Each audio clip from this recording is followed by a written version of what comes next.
Прателот Тито и на извршното биро кај нас во нашата организација на Сојузот на комунистите, па и во целиот колектив, отвори еден процес на расчистување на проблемите кои што може да се каже дека беа насобрани во изминатиот период.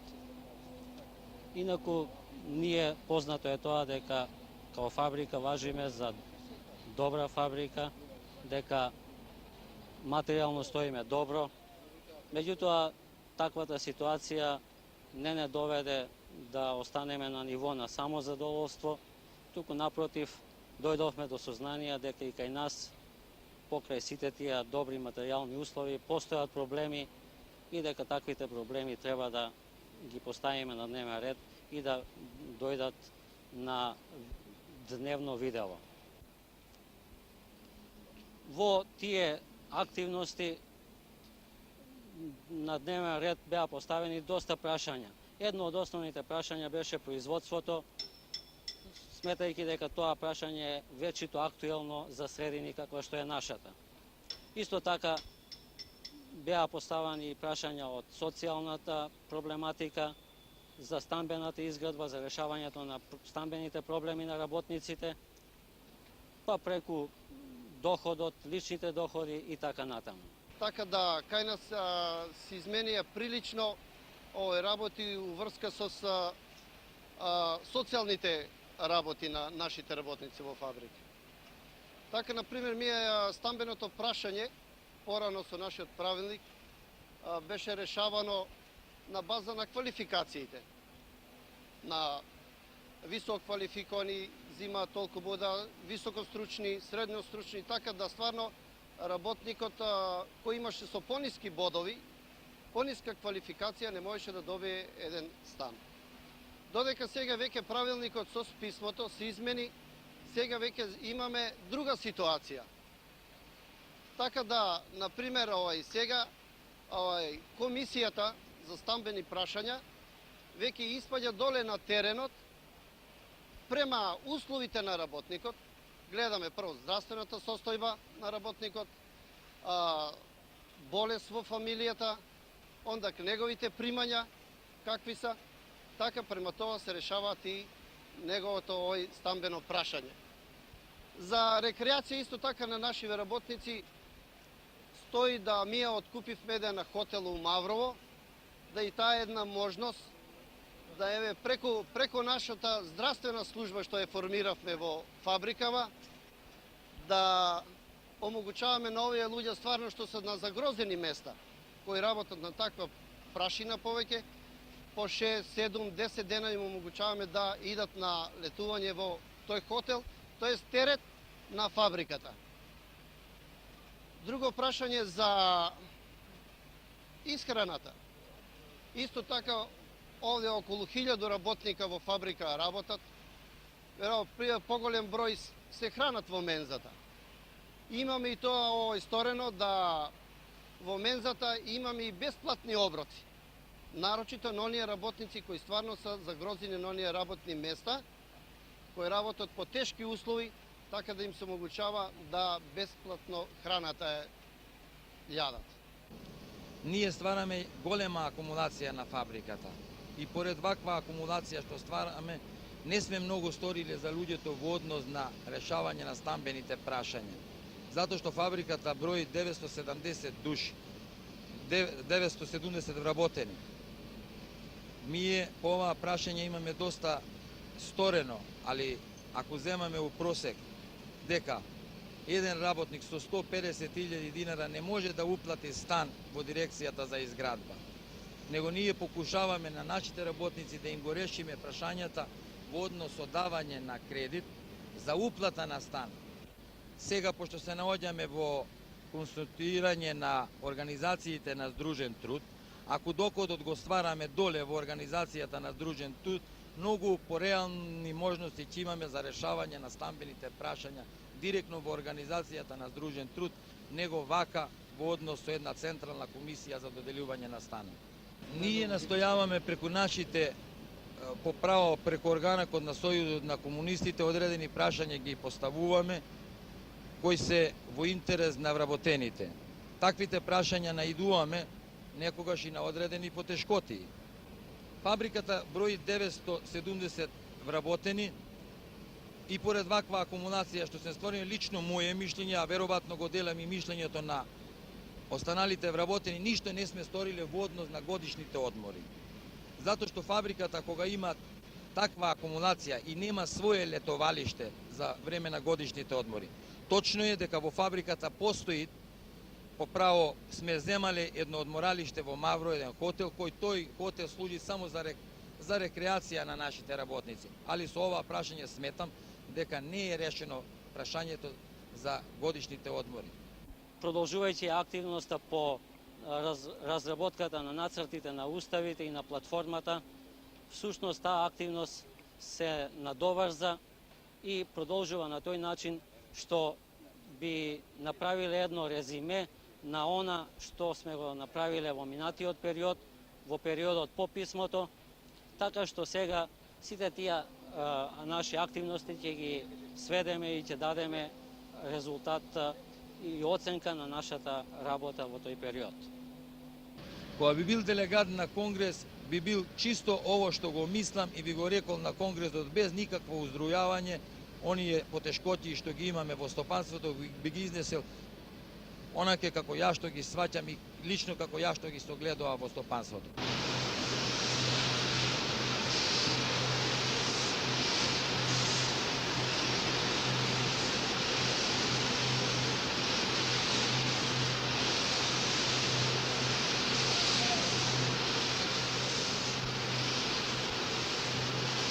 Да ние и пред писмото Организација на Сојузот на комунистите по индустрија за стакло имаше своја програма со добиването на писмото како анекс на постоечата акциона програма. Изготвивме акциона програма во која беа одвоени околу 16 точки, а тоа е уствари конкретно се осврнавме на нашите проблеми во индустријата. На база на програмата која што беше донесена од конференцијата на Сојуз на комунисти, наша задача беше да дел од таа акциона програма, каде што се потребни и конкретни одлуки на самоуправните органи, да се тие одлуки и донесат пред самоуправните органи. Тоа во самоуправните органи го направи. Веројатно би било интересно да се чуе за какви проблеми се работеше. Се работеше во главном за проблеми кои што во писмото на другиот Тито беа таксативно наброени, како што е случајот на хонорарите, случајот на договори на дело, случајот на прековременна работа и така натаму. Во тој правец работничкиот совет донесе конкретни и концизни одлуки. Така да ние денеска веќе можеме со сигурност да кажеме дека во тој правец немаме веќе такви проблеми. Ние би требало повише да се ангажираме како членови на Сојузот на комунистите и да се залагаме за сите овие неправилности, поправи и вака, како да кажам, значи не сме работи што става на тука, треба да се отклонат. И што да се спогодбите решат на време. Ја тоа мислам. Третото прашање беше самоуправната спогодба. На таа проблематика ние работиме веќе скоро една година. За жал мораме да констатираме дека во првата фаза на изготвување на самоуправната спогодба во нашата индустрија ние доживеавме, да така речем, неуспех со самото тоа што она не беше прифатена во првото разматрање.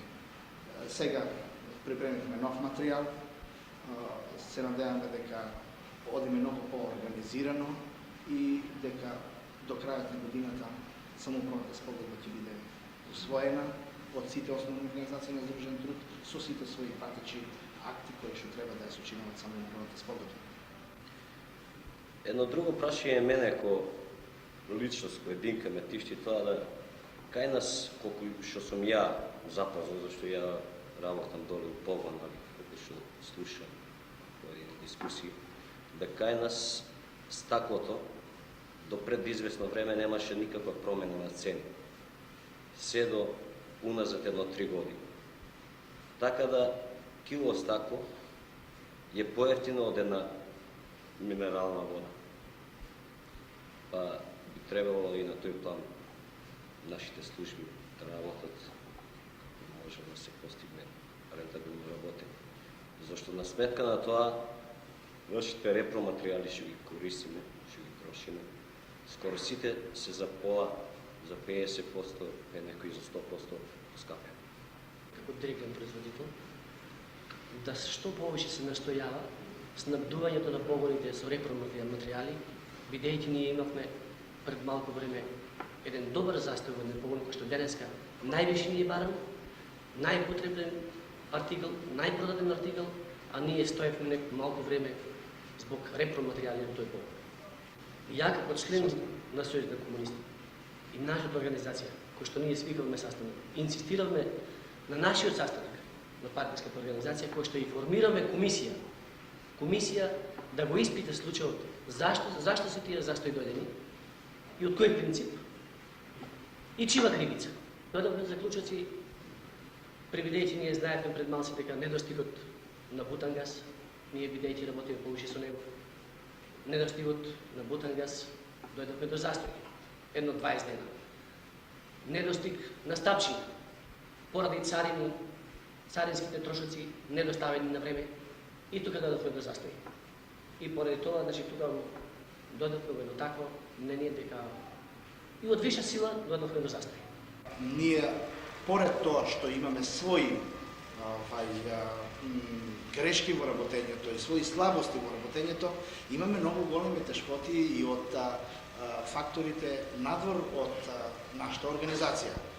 Како може уопште да се дозволи еден увоз во висина на скоро 19 милиона долара, што практично значи едногодишно производство на сите стаклари во Југославија, да се дозволи да такво производство, да денеска во нашата робна куќа не можеше да поминете од стакло увезено, а да нема никакво стакло од Скопската фабрика, која што е на далечина од 3 километра.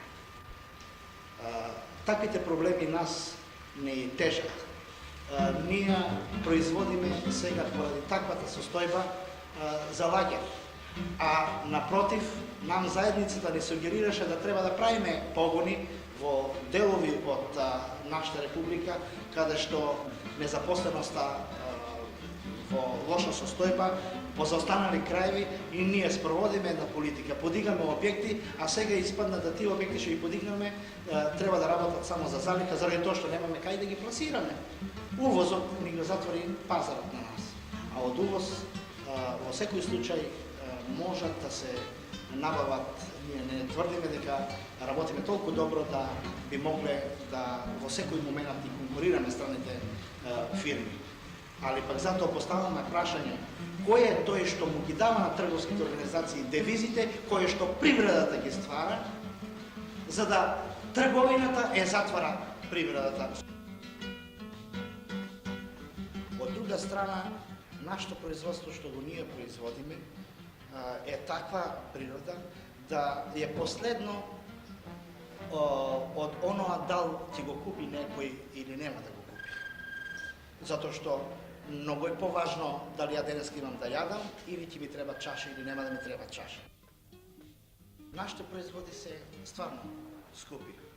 Меѓутоа не се скапи само поради тоа што ние ги продаваме скапо, него и поради тоа што денеска на одреден број на наши производи, како што е кристалот, заедницата тури како луксузен материјал во некои случаи и чак 50% порез. Ние констатиравме дека во нашето работење често пати се понашаме недоволно одговорно, како од страна на дел на работници, а исто така и од дел на стручни луѓе, руководечи луѓе, кои што во своето работење не се понашат онака како што тоа од нив го бара една ваква мобилна ситуација во која што сега ние се наоѓаме.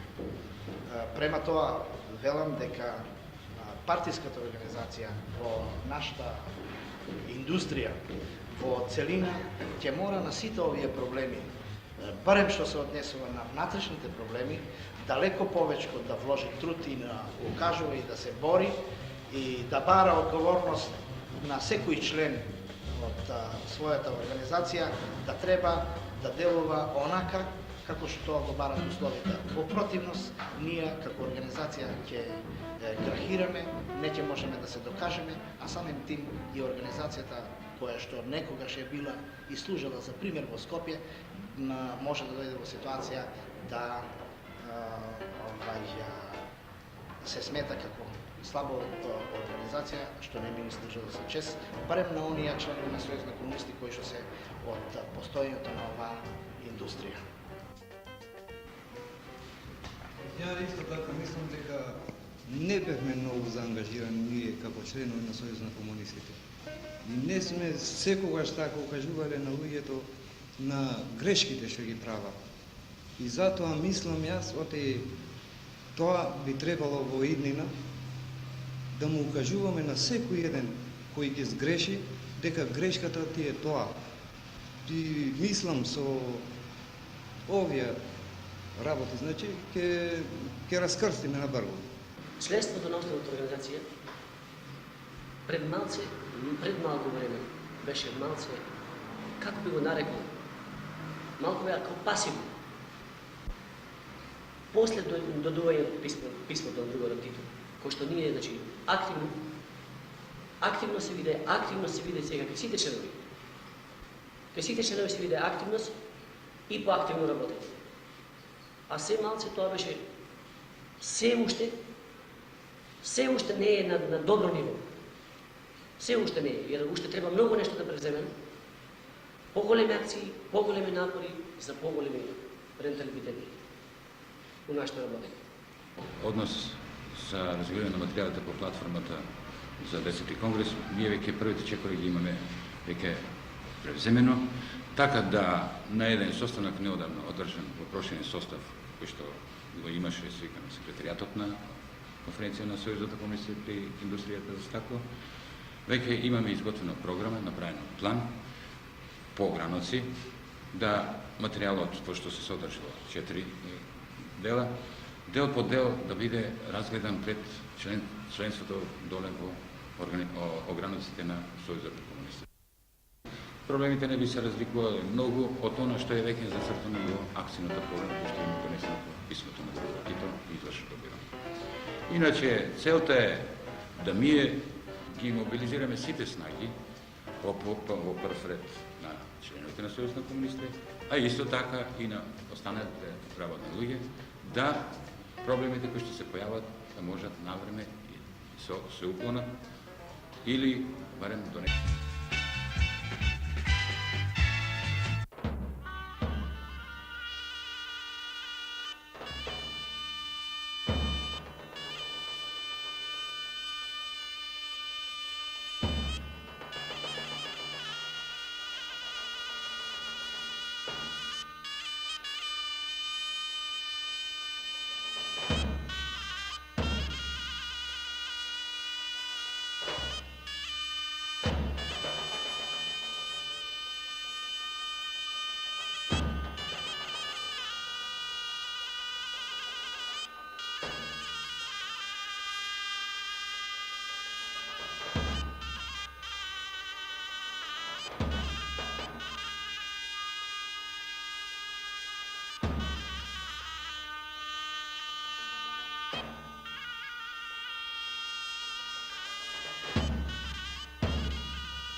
Снимкиве што пред малку ги видовме се направени во реонот на Преспа, подрачје каде што последниве години иселувањето на нашите граѓани во прекуморските земји беше најинтензивно. Меѓутоа, вакви снимки денеска може да се направат и во повеќе села во Битолско, Охридско, Струшко и во многу други места. Да се подсетиме, 1970 година длабоко не возбуди. Нашава република тогаш ја напуштија 6700 граѓани. Во печатот скоро секојдневно сеќававме наслови кои сигнализираа и предупредуваа. Предупредуваа на една појава што се закануваше да земе застрашувачки размери.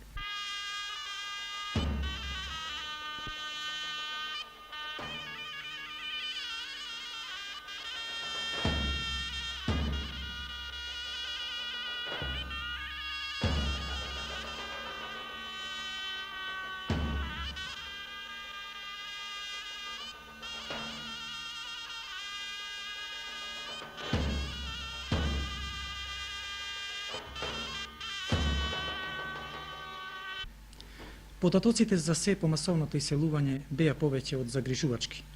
Во аналите на Битола за секогаш остане запишано дека во периодот 1965-72 година градот и подпелистерските села ги напуштиле 22.248 жители. Процесот на иселувањето не ги заобиколи ни другите подрачја во Западна Македонија.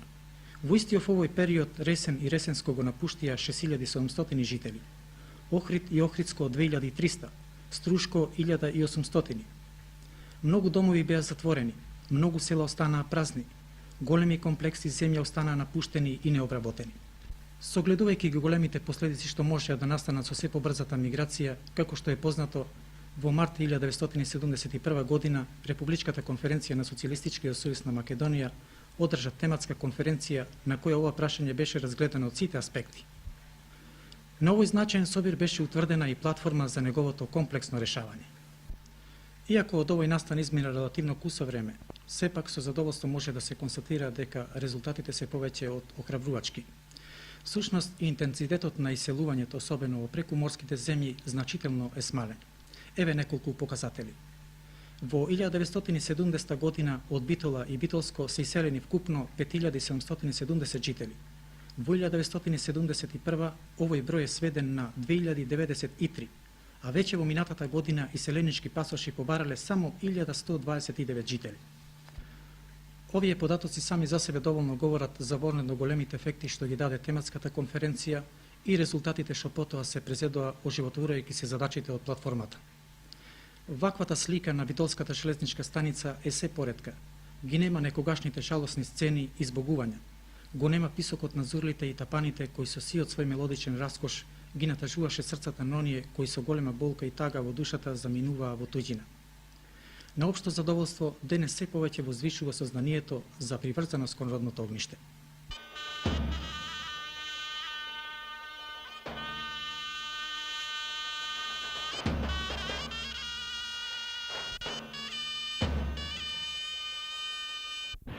Иселувањето од Битола и Битолско, другар Гошевски, последниве години е најкарактеристично во овој дел од Македонија. По тематската конференција овде се преседува и конкретни чекори на овој план. Не интересира што досега е направено за да се спречи оваа појава. Емиграцијата од наша општина е карактеристична од порано, меѓутоа последните 10 години таа доминираше. Така да негде до 70 година од наша општина емигрирале околу 21.000 лица. Таквиот проблем беше присутен непрекидно на собирите на граѓаните во Социјалистички сојуз и на другите собири, што од ден на ден се јавуваше револт и незадоволство за одење на нашите граѓани во странство. Тоа не натера сите општински фактори да покушаме да направиме анализа. Кога направиме анализа, видовме да проблемот е доста деликатен, доста сложен и бара посебни напори за решавање на истиот. Ние на база таквата анализа отидовме на заедничка седница на Општинската конференција на Сојузот на комунистите и Општинската конференција на Социјалистичкиот сојуз на работниот народ. После обстојната дискусија на таа заедничка седница донесоне заклучоци, поред другото во кој баравне да се одржи тематска конференција на Републичката конференција на Социјалистичкиот сојуз. Кон ваквото барање на овој заклучак се придружи и Општинската конференција на Социјалистичкиот сојуз на Реси. Тематската конференција беше припремана и одржана во март 1971 година. Но оваа тематска конференција беше многу значајна, со тоа што до тематската конференција скоро не се водеше никаква евиденција за емиграцијата, немаше организиран пристап и тематската конференција откри многу проблеми. Посебно значајно е тоа што со ставовите и заклучоците на тематската конференција фактички се пристапи многу поорганизирано, како во пратењето на емиграцијата, исто така уште повеќе во припремањето, организираното вработување во странство и работа на информативно-политичкото изградување на нашите луѓе кои да во странство, исто така и во земјите во кои работа нашите луѓе. Дека во овој период е карактеристично тоа што еден добар дел на наши граѓани од странство, нарочито од прекоокеанските земји и Австралија, се враќаат. Така да во 72 година имаме вратени негде околу 300 лица кои е поединачно и фамилиарно. Желбата за враќање од ден на ден е се поголема. Меѓутоа, тоа барат на еден начин поорганизирано пристапување и обезбедување на работни места во општествениот сектор, како и решавање и стварање на поарни услови на село, од патиштата, водоводи, изградба на здравствената мрежа и здравствената услуга, кооперативните односи, кредитирање и други потреби, што фактички ќе овозможи далеку поголем интерес за задржување на село и враќање во село, затоа што над 60% од емигрираните се лица од село.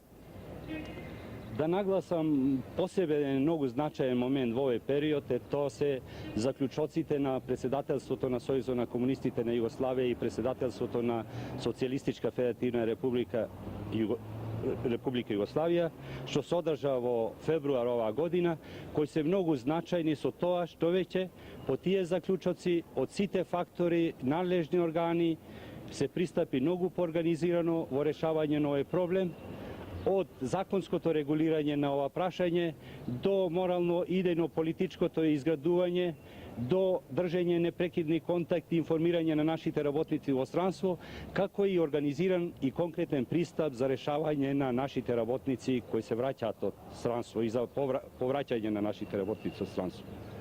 Сите овие напори и мерки кои сега во последно време се преземаат, секако ќе уродат голем резултат како во информираноста и држење во тег на нашите работници во странство, уште повеќе ангажирање на работните организации, на сите фактори за стварање услови и отварање на нови работни места, за вработување на нашите работници и овозможување да се враќаат во странство, како со тоа и подобрување на политичката положба и општествено-политичките ефекти. Инаку, што преземате на ниво на општина, ако не да се спречи, барем да се намали селувањето до овој крај? По заедничката седница на општинските конференции на Сојузот на комунистите и на Социјалистичкиот сојуз и по тематската конференција, ние поорганизирано му пристапиле во решавање на овој проблем. Пред се презедовне мерки да и стопанските организации со поголема брига се зафата во решавање на овие проблеми, заведиме поголем увид на положбата на потребите за вработување и ангажиране заедницата за вработување далеку посистематски да ги проучува тие социјални и други проблеми за вработување, како и целосно општинските фактори непрекидно сме во контакт во пратење на овој проблем и ангажирање во решавање на проблемите, како на село стварање поарни услови, така и во градот, стамбена изградба, вработување и другите потреби за да го спречиме одењето во странство и да овозможиме враќање на нашите запослени во странство. Напорите за намалувањето на интензитетот на иселувањето свој позитивен одраз има и во районот на Преспа. Најновите зафати што овде се преземаат за да се надмине стопанската заостанатост, влебаат надеж дека по 3 до 4 години може да се очекува интензитетот на иселувањето да се сведе на најмала мера. Овде, како и во Битолско, интензитетот на иселувањето другар Пецалевски последниве години беше прилично голем. Каква е сега состојбата? За разлика од минатите години, кога иселувањето завзеде загрижувачки размери и се иселија околу 7.000 граѓани од ова подрачје, состојбата сега е малку поинаква. Интензитетот на иселувањето е малку стивнат, намален, така да сепак со својата димензија овој процес се уште е во фокусот на вниманието на сиве нас како општина и правиме напори на одреден начин да, ако не се спречи, што за сега вистина не е можно, бар се намали тој интензитет. И овие години, последниве, од подрачјата на Љубонскиот крај, па и од другиве попасивни планински места, сепак се иселуваат по 3-400 граѓани од ова подрачје, особено во прекуморските земји, а дел од нив и на привремена работа во западноевропскиве земји. Што е причината за тоа? Причината за една ваква силна емиграција, испразнување на овај простор, кој што негативно се одразува и на економскиот живот, особено на земјоделството во Преспа, се прилично слабата инвестициона политика досега и недостигот на работни места. Така да тој притисок што го вршеа граѓаните барајќи работа беше голем. Стопанството наше немаше сили да го абсорбира тој контингент на работно способно население. Едно и друго што на ниво на општина во постојниве работни организации па и во општествените служби имаме прилично ниско ниво на лични доходи. Минатите години изнесуваше 71-91 72 година некаде малку се покачи, изнесува 114. Овие мислам се две основни причини од чисто економска природа, кои што така силно влијае за иселувањето на населението од ова подрачје. Говоревме за иселувањето, меѓутоа дали има повратници и од каде? Бројот на повратниците во една година изнесува некаде околу 150 граѓани. Има најмногу од овие другари што привремено се вработени во странство, али има и фамилии, комплетни фамилии и други граѓани што се враќаат од најмногу Австралија, а поретко од Канада и Соединетите Американски држави. Вкупно во последниве години се имаат повратено околу 709 граѓани. Дали е тоа повеќе или помалку во однос на поранешниве години? Тука некаде изнесува имаме една константа во бројот на повратниците со мала блага тенденција на пораст на бројот на повратниците кај нас, што говори за нивното расположение и спремност после извесен период, после време на неубави услови, време на одредена заработка, недоволна адаптираност на начинот на живот, да се повратат во својот крај и ако има услови да останат и со другите граѓани да продолжат да работат за доброто свое и на ова општество. Со оглед на ваквата положба, што овде конкретно се презема за да се намали селувањето? Долго време сме окупирани и размислуваме што треба ние како општина да превзееме на планот за обезбедување по убави услови за повраќај или на нашите граѓани и испречување на процесот на иселувањето. Прва задача и наше ангажирање е јакнење и проширување на постојните капацитети и обезбедување на поголем број работни места, едно. Напори за наголемување на продуктивноста на трудот и се друго што ќе обезбеди повисоки лични доходи, што ќе биват примамливи за нашите граѓани што сега работаат во прекуморските земји и слично. Друго, поосетно подобрување на условите и приликите за живот и работа во село, со изградба на патишта, на водоводи, со подобрувањето на здравствената заштита и евентуална дисперзија на помали погончина од постојниве предпријатија и изградба на нови на реоните на Стејне, на Љубојно, Брајчино и на други места од каде иселувањето имаше поголеми размери. Меѓутоа, ова не е се што охрабрува. Всушност, охрабрува фактот што интересот на нашите иселеници за повторно враќање во татковината станува се поголем. Ова, впрочем, го потврдуваат неколку показатели. Пред 2 години во Битолско, например, бројот на повратниците беше незначителен и годишно се движеше помеѓу 20 и 30 лица. Меѓутоа, во минатата година ова бројка е зголемена на 600, а веќе до крајот на годинава се очекува да се вратат 800 до 1200 иселеници. Во селото Сливница Ресенско, кое само допред 6 месеци беше наполно пусто, пред известно време се вратија десетина семејства. Овде, како што и самите забележувате, забрзано се градат нови куќи, со што селото веќе добива нови профили и видици. Овие моменти влеваат надеж дека во блиска еднина може да се очекува повторно да оживеат многу села кои веќе неколку години стојат избришани во географските карти. Ве малам, како ви е името? Бејадин Шимшединовски. Каде бевте на печалба до сега? Бев во Австралија 6 години. Зошто се вративте во Македонија? Ами, во Македонија се вратив поради нашето место е тука родно место. И старите ги имам тука јас, татко, мајка, исто и браќа ги имам тука. И зато се вратив назад, поради нив. Што работевте вие таму?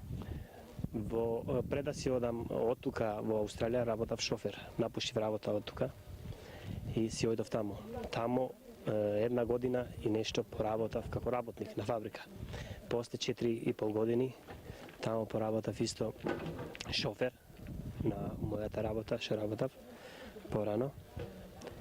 И напуштив од таму работа, пребидејќи не беше баш многу убо. И затоа се вратив пак во местото наше. Вашите планови сега какви се? Па, нашите планови сега и домашните, што викат татко, мајка, викат немој да се вратиш пак назад. Јас си велам, поднесов некој барање овдека за работа и овие заводот за запастување тие ми вика, ути работа ќе добиваш покасно само да се отвори работа. А исто така жената ми е разочарена, вика жената ути доколку не ќе најдеме работа, ќе се вратиме назад. И јас морам да почекам година и пол. И повеќе можам да почекам, само мислам да си најдам работа тука. И не мислам да се вратам назад во Австралија. Пребидејќи Австралија не е баш многу добро. Ве малам, како ви е името? Јас се викам Карсе Маринчевски. Колку години бевте на печалба и каде? Јас бев на печалба во Германија, Западна Германија, 3 години. И зошто сега се вративте назад? Па се вратив назад, не сакам повеќе да работам во туѓа земја. Сакам во родниот крај, при фамилијата, во родното место. Инаку плановите ваши какви се сега тука? Па сега јас барам работно место да се запослам во некое предпријатие, па да земам една нормална плата.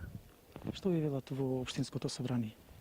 Во Општинското собрание ни вика дека и ние се трудиме и ние сакаме повеќе да створиме некоја фабрика, работни места, али не можеме сами. Сакаме и ние, треба републиката да помогне републиката. Собранието толку му се силите и тие се трудат, али кога не можат сами, што можеме ние? Ви се молам, како ви името? Моето име е Наумир Секуловски. Другар Секуловски, колку време бевте на печалба? Па тргнав на 9 мај пред 3 години и отидов во Канада, Торонто. Бидејќи немаше доста работа и бев запоштен во едно предпријатие, тука металско предпријатие, па тоа предпријатие се затвори по какви причини не знам и покушав да барам на многу други места работа, али не ја најдов нигде и решив да заминам во Канада. Имам таму сестра која ми понуди дека ќе биде добро и така цела фамилија тргнавме со мојата сопруга и детето заедно го однесовме како малечко. Но навистина не беше таму така како што викаа. Отидовме таму и баш се судривме со многу неприлики. Како прво ни беше јазикот, не го знаевме јазикот. Помина многу фабрики таму да барам работа, но секаде се велеше прво да знаеш јазик или да имаш некаква квалификација. И тргавме доста мајки така 2-3 месеци таму, па на едно место ме примија, па се запоштив на тоа место и останав се додека се вратив. Го пратив посебно нашиот печат таму, југословенскиот печат, па ме интересираше секаков настан тука, што се случува во Југославија. прочитав на многу места дека оние луѓе кои се враќаат од странство ќе бидат запослувани и ќе му се даде можност. Баш тоа ме натера да се вратам тука и жалавме за секој, мислам дека жала за родниот крај. Но дојдовме тука, па гледам пак истото, отидов на многу места, ми викаат дека нема такви, нема место за запослување. Па отидов во заводот за запослување, отидов во општината, па се надевам дека треба да преземат некои мерки и да преземи некаква мерка и Републиката, да му се даде некаква помош. Јас се надевам дека нашето подрачје е добро, само ако има некаква подкрепа да се направи нешто, некоја фабрика, така да можат повеќе луѓе да се запослуваат во ова место. Се надевам би се вратили многу луѓе од нашиот крај, да се дојдат кои отише во странство, кои дознаат дека има место за запослување. Инаку дали вашите роднини би се вратиле кога би нашле тука работа? Да, се надевам дека роднини, па и доста пријатели имам кои мислат да се вратат. Ете посебно тие ми викаат дека ако оставам јас тука во родниот крај, дека ќе се вратат и тие. А ако се вратам јас пак назад, тие викаат дека не ќе има ни за нив тука работа, што се вратив јас назад. Инаку сега како се чувствувате тука после 3 години на печалба? После 3 години баш се осеќам добро, посебно се осеќам на климата подобро. Тука е уште влегување уште во Белград осетив некако да е подобра климата тука кај нас него таму. Таму е веќе има доста фабрики, загаден е воздухот. Овде дали забележувате некои промени, например, во Ресен? Нема некоја голема промена, па сепак забележувам некои изградени згради таму во чаршијата. Со проблемот на запослувањето се содруваат речиси сите наши доселеници. Во контактите што деновиве ги имав во повеќе општински центри, дознав дека се прават напори што е можно побрзо да се создадат услови за нивното прифаќање. Меѓутоа, во сите нив ни беше речено дека резултатите од овие напори ќе бидат половични, доколку новој план не се ангажира целата наша заедница. Дотолку повеќе што ни Битола, ни Охрид, уште помалку Ресен, не е во можност да преземе некој позначаен чекор за да се спречи интензитетот на тамошното иселување.